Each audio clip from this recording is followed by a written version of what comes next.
All right, let's jump right into John Krakauer's Into the Wild. Today, we're digging into a really pivotal part of the book, chapters 11 through 15. This is where we start to uncover the family secrets and the personal drive that ultimately pushed Chris McCandless into the Alaskan wilderness.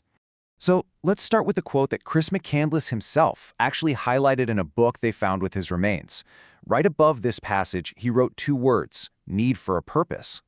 I mean, talk about a huge clue, right? It speaks to this profound shift, that moment your world just flips upside down and you're left all alone to figure out your own truth. And for Chris, this wasn't just a line in a book. This was his reality. So to really get why he felt this desperate need for a purpose, we've got to rewind and go back to his childhood. Because on the surface, everything looked pretty perfect. But as chapter 11 shows us, it was way more complicated than that. Young Chris was a real puzzle. On one hand, you have this brilliant kid, a talented musician, a top athlete. He even started his own copy business when he was 12. And he had this deep, burning compassion for the less fortunate, spending weekends just talking to homeless people in D.C. But then there's the other side. He absolutely hated being told what to do, was fiercely independent, and could be intensely private, totally happy just being by himself for hours. The family dynamic at home? Well, it was all about high standards and a lot of stress. His dad, Walt, was this genius aerospace engineer, a guy who was used to being in charge. Both he and Chris's mom, Billy, were workaholics who built a super successful business from the ground up. But behind that curtain of success, his sister Corrine remembers their home life as a stressful existence, often full of verbal sparring. That constant tension was just the backdrop of Chris's entire youth. All that tension at home created this sort of quiet anger that just simmered under the surface for Chris. And that anger, well, it was about to find a target, all thanks to a really shocking discovery. Give me truth. For Chris McCandless, this wasn't just a nice idea, it was an obsession. He highlighted this line from his hero, Henry David Thoreau. And honestly, it's the key to understanding why he broke away from his family. Because in the summer of 1986, he discovered a truth that for him felt like the ultimate betrayal. So picture this. After graduating high school, Chris takes off on a road trip west.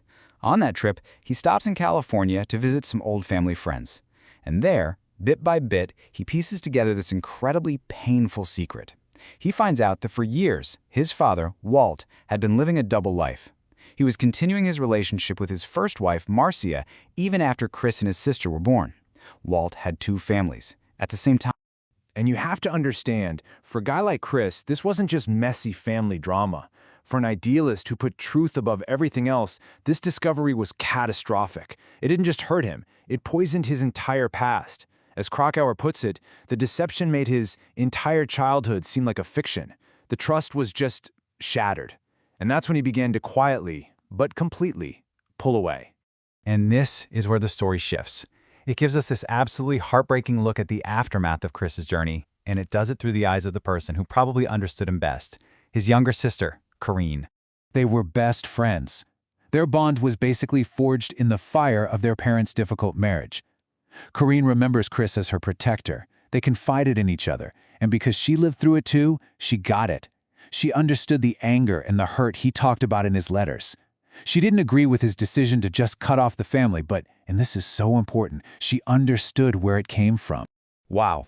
This quote from Corrine 10 months after Chris's body was found is just devastating. It reveals the real depth of her loss. Her grief wasn't a thing that came and went. It was this daily, inescapable weight. His absence became a constant, painful presence in her life. This powerfully shows how grief just shattered the entire family. His mother, Billy, basically wasted away, losing 8 pounds. Meanwhile, his father, Walt, ate compulsively and gained 8. They were just trapped in what Krakauer calls a loss so huge and irreparable that the mind balks at taking its measure. It's just a tragic, gut-wrenching image of a family trying to process the incomprehensible. So, right at this moment of intense family pain, the author, John Krakauer, does something pretty unexpected. He hits pause on the McCandless story and decides to insert his own. So why do this? I mean, why interrupt the story right now? Well, Krakauer knows that a lot of readers are just going to dismiss Chris as another reckless kid. By sharing his own story, he's offering us a different perspective. He wants to show that the desires that drove Chris, that hunger for risk, for solitude, for meaning, aren't as unusual or as crazy as they might seem. Turns out, as a 23-year-old, Krakauer was just as intense as Chris was. He was also driven by a difficult relationship with his own very demanding father, who had his whole future mapped out for him in medicine. To escape that pressure and prove himself on his own terms, Krakauer became obsessed with a solitary, nearly impossible climb of an Alaskan peak called the Devil's Thumb. His quest was a true ordeal. He faced blizzards, loneliness, and the constant threat of death. On his first attempt up the dangerous North Face, he failed, stopped by a thin layer of ice he just couldn't climb. Defeated and despondent, he even accidentally set his tent on fire. Yet he persevered. He made a second attempt on an easier route and finally reached the summit. But the victory, it felt hollow. The mountain didn't solve his problems or magically change who he was. And this is where the comparison becomes so clear. You've got two young men, both at odds with powerful fathers. Both looked to the Alaskan wilderness for some kind of transformation. Both believed an extreme, solitary adventure would fix everything. The biggest difference, of course, is that one came back and the other did not. Krakauer just spells it right out for us here. He's not saying he was Chris McCandless, but he is saying he gets him. He recognizes that same agitation of the soul, that restless, reckless drive that's born from a complicated relationship with a father. And he admits that he survived his own youthful arrogance largely by luck. So, what's the big takeaway here?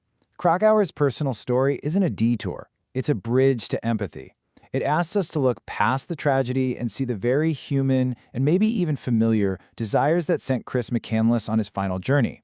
And it forces us to ask a really difficult question. Is the line between a celebrated survivor and a tragic victim simply a matter of chance?